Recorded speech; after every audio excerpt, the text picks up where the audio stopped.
ছাত্ৰ-ছাত্ৰীসকল আজি আমি আলোচনা কৰিবলৈ গৈ আছোঁ ক্লাছ 7ৰ মেথছৰ 2 নম্বৰ চেপ্টাৰ ভগ্নাংশ আৰু দশমিক এই চেপ্টাৰটোৰ এক্সাৰসাইজ মানে অনুশীলনী 2.2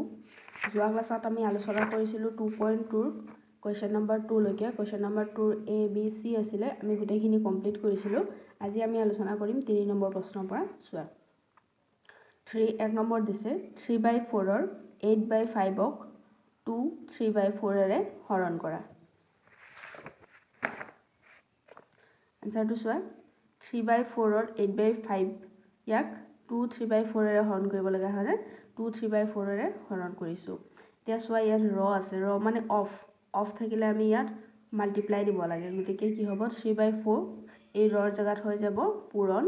8/5 এতিয়া সোয়া 4 দি আমি 8ক কাটিছো 2 বাৰ আৰু 3 দি আমি 15ক কাটিছো 5 বাৰ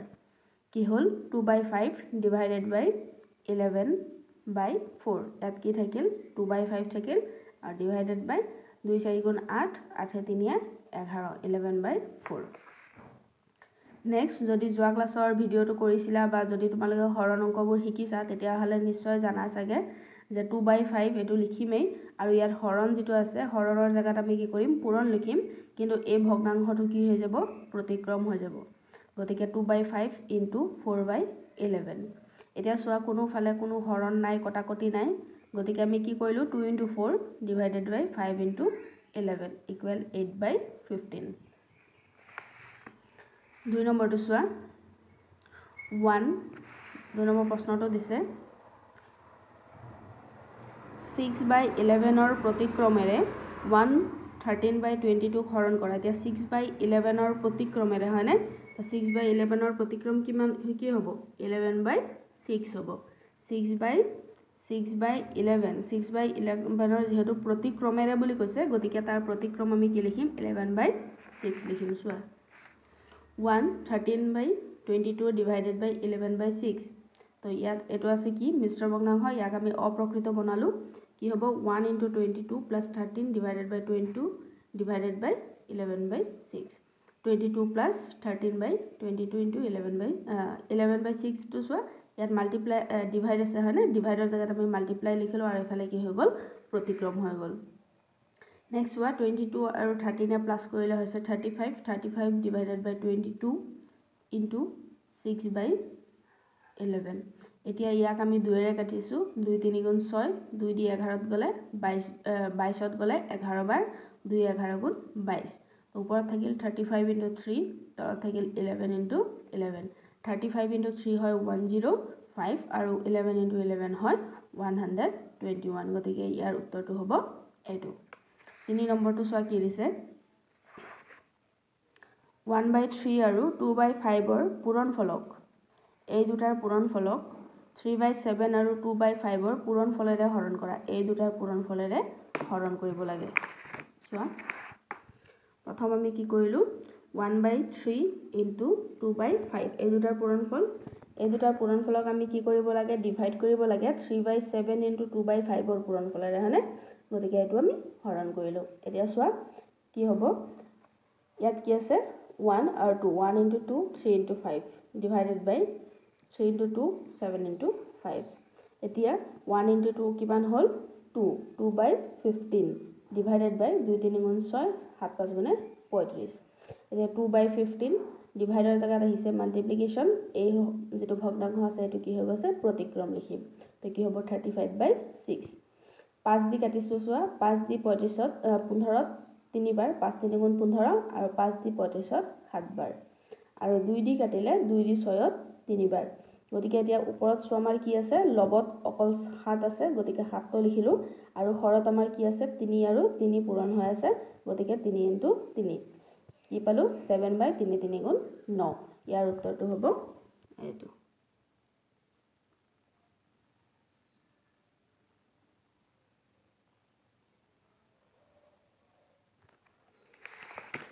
Next 4 number question দুটা সংখ্যাৰ পূৰণফল 1 1/2 যদি এটা সংখ্যা 9/14 হয় তেন্তে অন্য সংখ্যাটো নিৰ্ণয় কৰা দুটা সংখ্যাৰ পূৰণফলটো কিমান হ'ব হেতু কৈ দিছে তাৰে এটা সংখ্যা হৈছে 9/14 তেতিয়া হলে আনটো সংখ্যা কি হ'ব হেতু আমাক উলিয়াবলৈ দিছে সো এতিয়া দিয়া আছে দুটা সংখ্যাৰ পূৰণফল 1 1/2 এটা সংখ্যা দি দিছে 9/14 আমি ধৰিলো আনটো সংখ্যা x তাৰ মানে এই আনটো সংখ্যা আৰু এটা সংখ্যা এই দুটা মানে এটা সংখ্যা আৰু আনটো সংখ্যা দুইটা সংখ্যা যেতিয়া আমি পূৰণ কৰিম তেতিয়া তাৰ পূৰণফলটো আমি কিমান পাম এই 1 1/2 যেতিয়া আমি মিশ্ৰ ভগ্নাংশৰ পৰা অপ্ৰকৃত বনাইছো 3/2 পাইছো হয়নে গতিকে ইয়াৰ আনসাৰটো আমি পাম 3/2 তো x ইকুৱেল এফালে যেহেতু কি হৈ আছে 9/14 টো মাল্টিপ্লাই হৈ আছে অৰ্থাৎ ইয়াক আমি ইয়াৰ পৰা অতৰাবলৈ হলে খালি x ৰাখিবলৈ হলে 9/14 দি ডিভাইড কৰিব লাগিব সেই কাৰণে আমি এফালে 9/14 টো নাইকিয়া হৈ গৈছে এফালেও আমি কি কৰিব এক সাইডে 3/2 9/14 দি ডিভাইড কৰিছো বা যদি তোমালোকে সিম্পল ভাবে চাব বিচাৰা তেতিয়া হলে ক'ব পাৰিম যে ইয়াত x ৰ লগত যেহেতু 9/14 টো মাল্টিপ্লাই হৈ আছে গতিকে এফালে 9/14 টো ডিভাইড হ'ব তো কি হল 3/2 মাল্টিপ্লাই ডিভাইডৰ জায়গাত পূৰণ আহিছে তাৰ পিছত এইটো কি হ'ব প্ৰতিক্ৰম ব্যৱহাৰ কৰিম 14/9 হৈ যাব 3 দি কাটিছো 3 3 গুণ 9 2 দি 14 কাটিছো 7 বাৰ থাকিল কিমান 7/3 গতিকে আনটো সংখ্যা কি হ'ব 7/3 হ'ব ইয়াক আমি মিশ্ৰ ভগ্নাংশটো লিখিব পাৰিম কি হ'ব 3 2 গুণ 6 উকলিল 1 1 টো ওপৰত যাব 3 তলত আহিব এটো হ'ব এটো লিখিব পাৰা এটো লিখিব পাৰা নেক্সট কোৱেশ্চন চোৱা এখন গাড়ীয়ে 1/3 ঘণ্টা 240 কিলোমিটাৰ বাট অতিক্ৰম কৰিলে এঘণ্টাত গাড়ীখনে কিমান কিলোমিটাৰ দূৰত্ব অতিক্ৰম কৰিব চোৱা গাড়ীখনে 1/3 ঘণ্টাত অতিক্ৰম কৰে 240 কিলোমিটাৰ therefore গাড়ীখনে 1 ঘণ্টাত অতিক্ৰম কৰে 240 আমি 1/3 ৰে ডিভাইড কৰিব লাগিব কি হ'ব চোৱা 240 ডিভাইডেড বাই এই মিশ্ৰ ভগ্নাংশটোক আমি অপ্ৰকৃত ভগ্নাংশ বনালো কি হল 3 3 গুণ 9 কে 10 10/3 তো 240 ইনটু 10/3 উল্টা হৈ যাব 3/10 10 ৰ 0 0 কাটা গল মানে 10 ৰে কাটিছো তেতিয়া থাকিল কিমান 24 ইনটু 3 24 ইনটু 3 হ'ব 72 কিলোমিটাৰ মানে গাড়ীখনে 1 ঘণ্টাত কিমান দূৰ অতিক্ৰম কৰিব 72 কিলোমিটাৰ অতিক্ৰম কৰিব নেক্সট ওয়া 4 নম্বৰ প্ৰশ্ন এটা আয়তৰ কালি 24 বৰ্গ সেন্টিমিটাৰ যদি আয়তটোৰ দৈৰ্ঘ্য 6 2/3 সেন্টিমিটাৰ তেনে হলে আয়তটোৰ প্ৰস্থ কিমান চোৱা কালি দিয়া আছে দৈৰ্ঘ্য দিয়া আছে হয়নে উলিয়াব লাগে কি প্ৰস্থ এতিয়া আয়তৰ কালিৰ ফৰ্মুলাটো তোমালোকে জানানে আয়তৰ কালিৰ ফৰ্মুলাটো হৈছে দিক পূৰণ প্ৰস্থ বা দৈৰ্ঘ্য পূৰণ প্ৰস্থ দিকটোক দৈৰ্ঘ্য বুলিও কয় বা দৈৰ্ঘ্যটোক দিক বুলিও ক'ব পাৰি তো আয়তৰ কালিৰ ফৰ্মুলা হৈছে দৈৰ্ঘ্য ইনটু প্ৰস্থ এতিয়া দৈৰ্ঘ্যটো দিয়া আছে আমি প্ৰস্থটো উলিয়াব লাগে আৰু কালিও দিয়া আছে চোৱা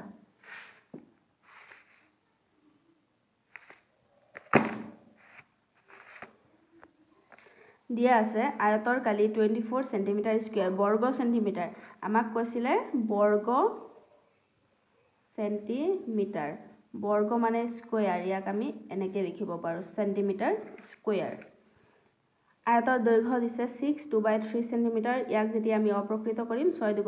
3 গুণ 18 18 আৰু 2 20 20/3 সেন্টিমিটাৰ ধৰু আয়তৰ প্ৰস্থ b এটা আয়তৰ কালি কিমান দিছে 24 হয়নে গতিকে আয়তৰ কালিৰ ফৰ্মুলা হৈছে কি মই দিক লিখিছিলো প্ৰথম যেহেতু তোমালোকক ইয়াত দৈৰ্ঘ্য দিছে সেইকাৰণে দৈৰ্ঘ্য লিখি দিছো দৈৰ্ঘ্য ইনটু প্ৰস্থ ইকুৱেল 24 দৈৰ্ঘ্য আমি কিমান পালো 20/3 ইনটু b ইকুৱেল 24 এটা 20/3 ইয়াত মাল্টিপ্লাই হৈ আছে এফালে আমি ডিভাইড কৰিব লাগিব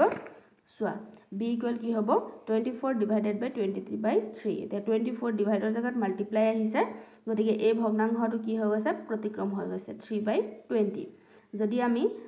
4 দি কাটো 4 5 গুণ 20 4 6 গুণ 24 তো ওপৰত থাকিল 6 ইনটু 3 ডিভাইডেড বাই 5 6 ইনটু 3 মানে 18/5 ইয়াক যদি আমি মিশ্ৰ ভগ্নাংশত লৈ যাও তেতিয়া হলে আমি পাম চোৱা 5 দি 18 হৰণ কৰিছো হৰণ কৰোতে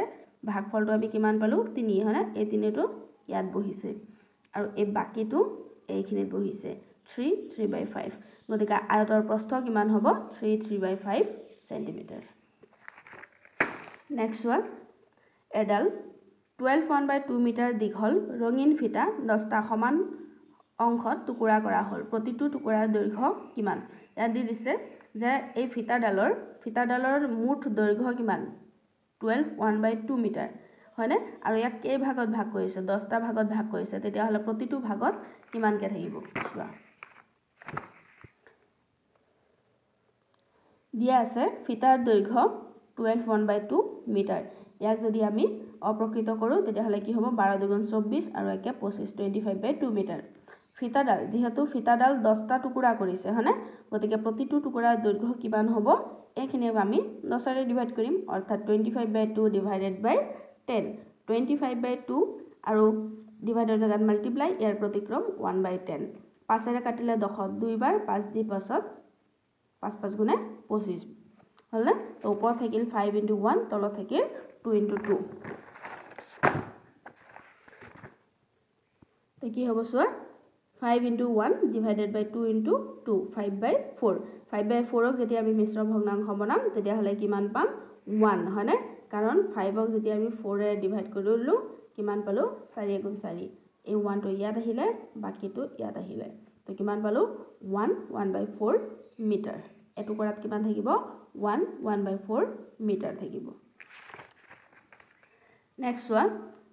এটা বাসনৰ 3/4 অংশত পানী আছে সেই পানীখিনি 1/8 অংশকৈ সমানে ভগাই কেইটামান বাসনত থবলৈ হলে কেইটা বাসন লাগিব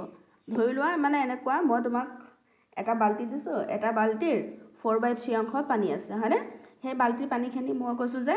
1/8 অংশকৈ সমানে ভাগ কৰা ভাগ কৰি বেলেগ বেলেগ বাসনত থবলৈ কৈছো তেতিয়া হলে তোমাক তেনেকুৱা বাসন কেইটা লাগিব হেতু সুধিছে চোৱা দিয়া আছে মুঠ পানীৰ পৰিমাণ 3/4 অংশ 1/8 অংশকৈ সমানে ভগালে বাসন লাগিব কি কৰিম 3/4 divided by 1/8 3/4 ডিভাইডৰ জাগাত মাল্টিপ্লাই 1/8 ৰ প্ৰতিক্ৰম হৈছে 8 4 দি 8 কাটিলে দুইবাৰ তো কি হল 3 * 2 কেটা লাগিব 6টা লাগিব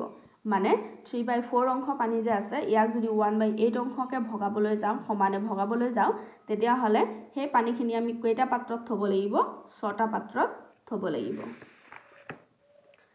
নেক্সট ওয়ান 6/4 ত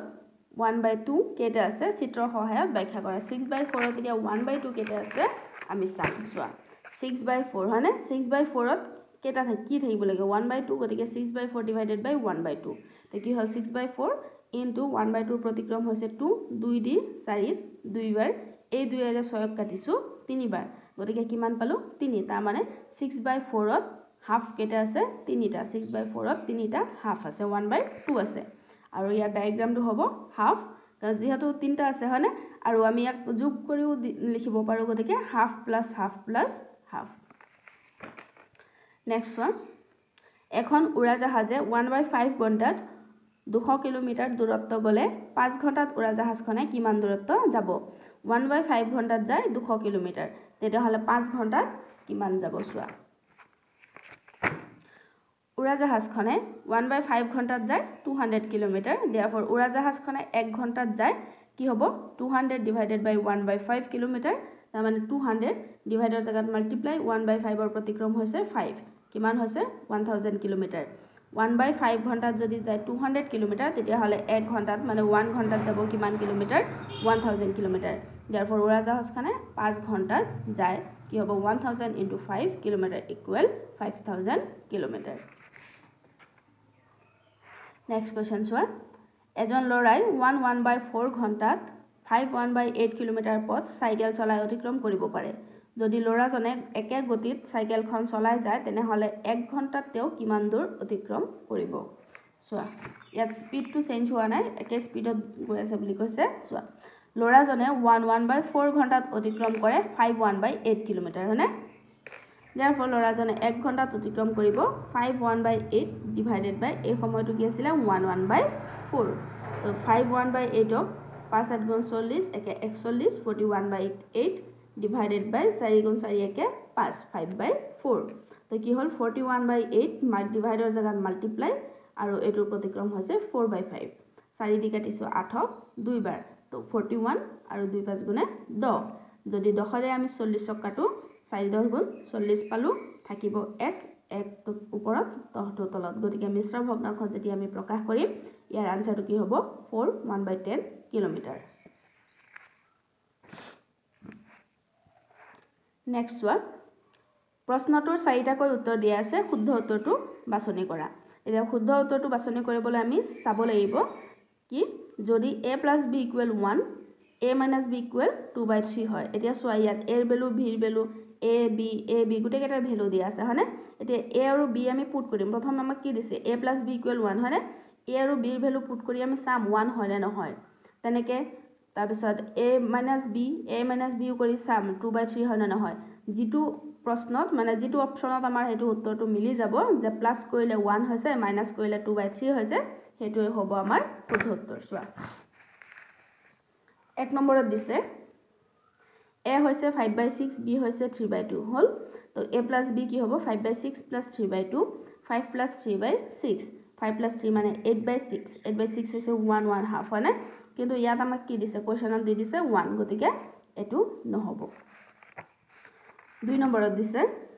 a দিছে 2/3 b দিছে 1/3 তো a + b 2/3 + 1/3 3 ললো 2 + 1 3/3 মানে 1 তো যেহেতু আমি a + b টো আমি 1 পাই গৈছো এতিয়া a - b উলিয়াব লাগিব a - b = 2/3 - 1/3 2 - 1 = 1 পালো 1/3 হয়নে কিন্তু ইয়াত চোৱা কি দিছে 2/3 গতিকে আমাৰ অলপৰ কাৰণে নহল a - b কৰোতে আমি 1/3 হে পালো গতিকে এটো নহব নেক্সট দিছে a = 5/6 b = 1/6 so a + b কি হ'ব 5/6 + 1/6 6 যদি আমি কমন ললো তেতিয়া কিমান পালো 5 + 1 এলসিএম লৈছো